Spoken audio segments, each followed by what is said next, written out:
Savle je odobravao Stjepanovo smaknuće.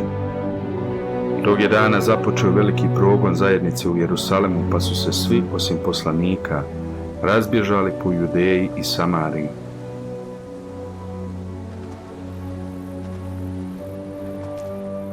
Neki pobožni ljudi ukopali su Stjepana i održali veliko tugovanje za njim.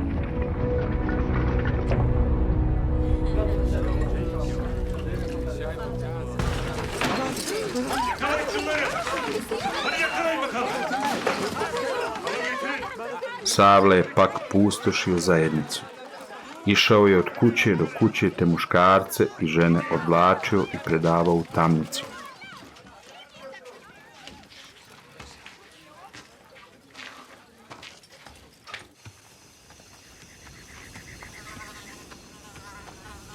Ali oni koji su bili raspršeni posvuda su išli objavljujući riječ. Filip je tako otišao u grad Samariju i tamo ljudima objavljivao Mesiju.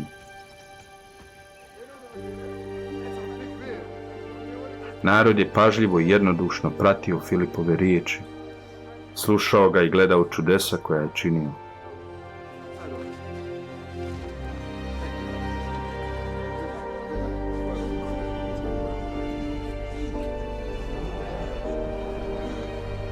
Mnogi nečisti duhovi su vrišteći izlazili iz opsjednutih i mnogi uzeti i hromi bili su izliječeni.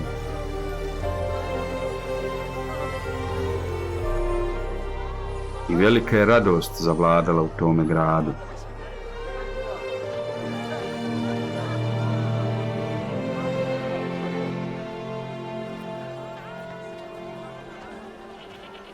Neki čovjek po imenu Simon već se dugo tu bavio čarobnjaštvom. Opčaravao je samarijski narod govoreći za sebe da je neko velik.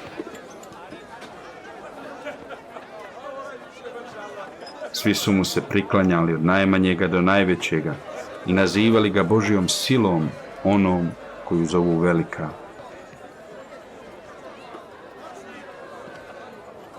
Činili su to zato što ih je dugo opčaravao svojim vražbinama. Ali kada su povjerovali Filipu koji je objavljivao radosnu vijest o Božjem carstvu i imenu Mesije Isusa, bili su potapani i muškarci i žene. I sam je Simon povjerovao i bio potopljen, te slijedio Filipa. Zadivljeno je posmatrao čudesne znakove koje je Filip činio.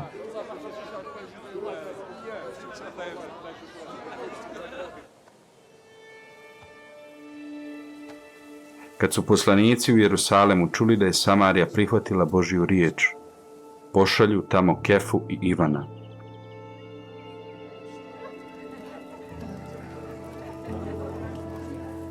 Oni dođu i pomole se za obraćenike da prime Svetoga Duha.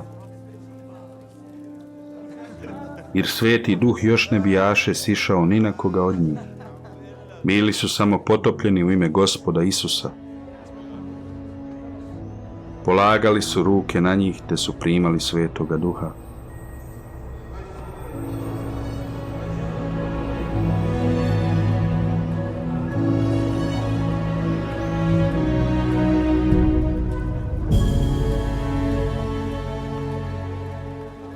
Kad je Simon vidio da ljudi primaju duha kad poslanici na njih polože ruke, ponudi poslanicima novac i reče im: dajte i meni tu moć da svako na koga položim ruke primi Svetoga Duha.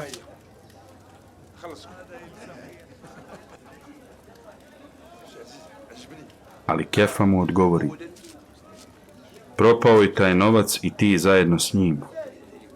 Misliš li da Božji dar možeš kupiti novcem? Ti na ovo nemaš pravo, jer ti srce nije čisto pred Bogom. Pokaj se za svoje zlo i moli se Gospodu da ti oprosti nakane tvog srca. Vidim da si gorka žuč i da si okovan nepravednošću. Vi se za mene molite Gospodu da me ne snađe to što ste rekli, odgovori Simon.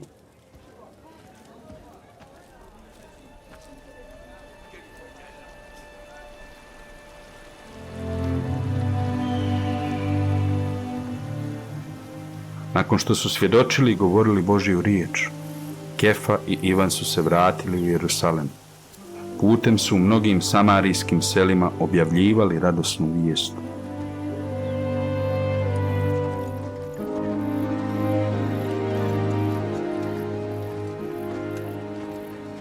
A Filipu reče anđeo Gospodnji: Ustani i kreni na jug putem što iz Jerusalema vodi u Gazu, to je u pustinji.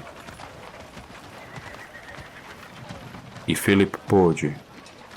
Kad eto čovjeka Etiopljanina, eunuha i dvorskog rizničara, visokog dostojanstvenika etiopske carice Kandake, došao je da se pokloni u Jerusalemu. Dok se vraćao, sjedio je u kočiji i čitao knjigu vjerovjesnika Izaije. I duh reče Filipu: priđi i priključi se kočiji. Filip pritrči i ču kako čovjek čita vjerovjesnika Izaiju, pa ga upita: razumiješ li to što čitaš? A kako da razumijem ako me ko ne pouči? Odgovori čovjek. Zamoli Filipa da se popne u kočiju i da sjedne do njega.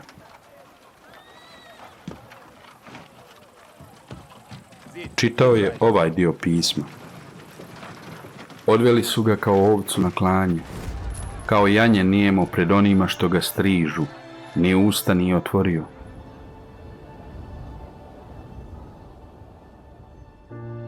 U poniženju njegovom sud mu je uskraćen, ko da opiše njegov naraštaj, jer život je njegov uzet sa zemlje.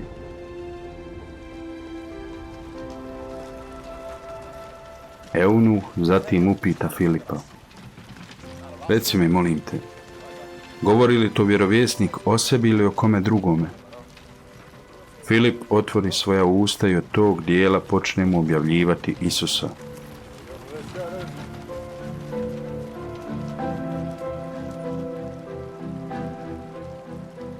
Putujući tako, naiđu na neku vodu i eunuh veli: evo vode, šta me sprečava da budem potopljen? Naredi da kočija stane, pa obojica siđu u vodu. Filip ga tu potopi.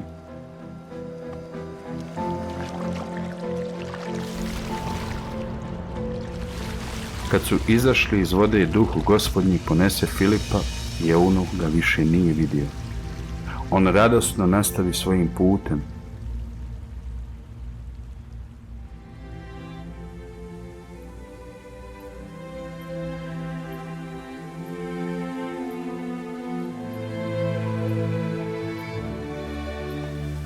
A Filip se nađe u Azotu.